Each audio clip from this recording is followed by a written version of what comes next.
from Jerusalem to Babylon. Last week we have started studying the book of Daniel, and this week we're in chapter 1, where we read about a group of Jews who traveled from Jerusalem to Babylon as captives to the king Nebuchadnezzar. The book of Daniel doesn't start on a great note. It's a defeat.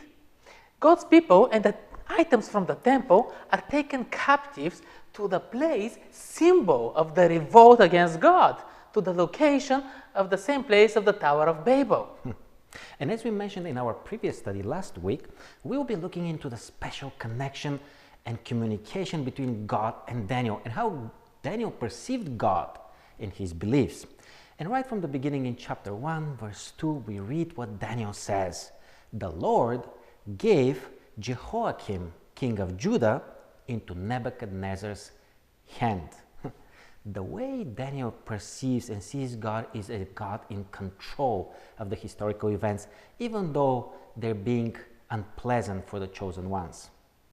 Daniel does not see the Babylonian king in full control. He sees God as the sovereign ruler above all, a topic that will continue as a small thread through the whole book of Daniel.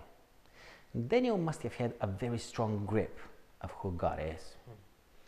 God finds no pleasure in seeing his people destroyed and suffering, but he can't just magically erase everything and adjust it to his likings. He can't force a relationship. We have a path to walk in this. We broke the relationship and caused the destruction brought by sin. God is walking every step along with us. He has the power. He is in control. But there is a path to be walked. So it was a practice when captives were taken from a defeated country. Those men who were coming from the royal family and from the nobility were filtered in such a way that only the most handsome and those prone to learn various subjects, quick to understand, and without any physical blemish or defect, they were to be trained in the language, in the culture, and in the ways of serving their new king. The first step toward this was to change their names, and Daniel became Belteshazzar. Another change was to adopt the local religion, worship, and their respective rituals. Such an example was eating the king's food that was ceremonially sacrificed to the gods and then served on the king's table.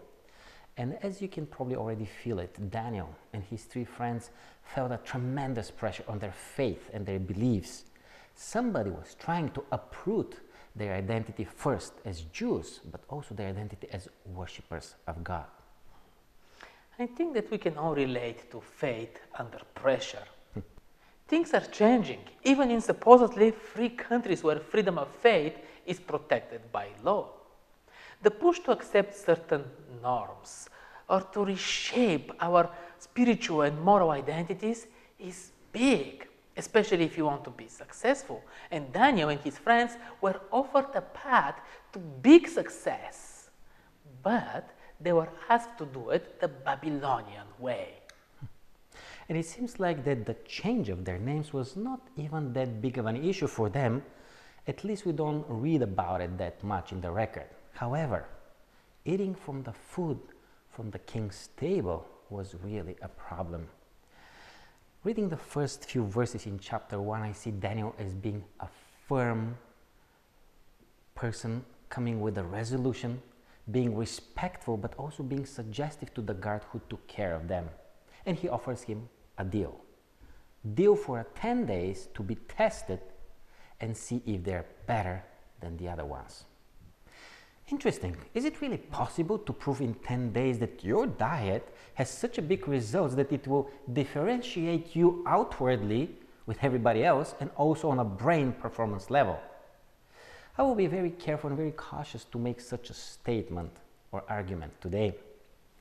Daniel had an extraordinary trust in God that it will show after 10 days. And it did, as he promised. And there is a lot here to say about his character, and about God's character, and about their relationship. It's really interesting the respect that Daniel and his friends had toward the guard, for example. They understood his situation. The God's head was on the line. Why would he trust Daniel and his weird requests? And Daniel didn't have an I have the truth and I don't care what attitude. God gave him the wisdom, the courage and faith to take the challenge and to gain the God's trust. And I do believe that diet is important, but I don't think that this is the point here. It's about God making the difference. So, Daniel found himself in a faraway pagan country with corrupted values, with corrupted beliefs, and he was called to remain faithful to his and his ancestors' values, beliefs, and practices. Finally, after 3 years, the king meets with Daniel and his 3 friends. He talks to them and he says, I found none equal to Daniel, Hananiah, Mishael, and Azariah. So they entered the king's service. And I'm asking myself at the end of this chapter, was Daniel so special? Or was he an exclusive case, or probably a privileged one before the eyes of the Lord, so that he was able to sustain the attacks and the discomfort in this new environment for him? Or he had a strong faith that was telling him, first, God is in control of history. Second, God will give him wisdom to navigate in this new hostile environment. And thirdly, that God honors those who trust him. I kind of want to have this faith. And I can see in the past I have been short of faith in many aspects of my life. Few more points from this lesson derived from this first story about Daniel that I find very important. First, we can remain untainted and faithful to God even among the corrupting elements of society. Daniel and his friends not only didn't isolate themselves from society, they lived amid a culture built on deceptions and errors. They got schooled on those things, and yet they testified about God.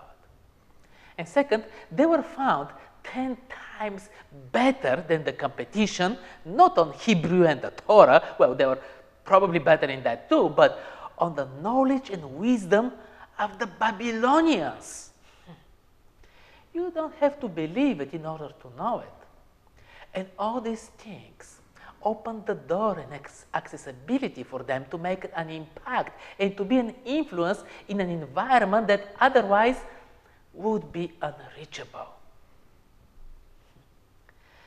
The chapter started with a defeat, but it ends with a statement that Daniel continued until the first year of King Cyrus. Cyrus, who freed his people and allowed them to return back home. Reference for hope and new beginnings.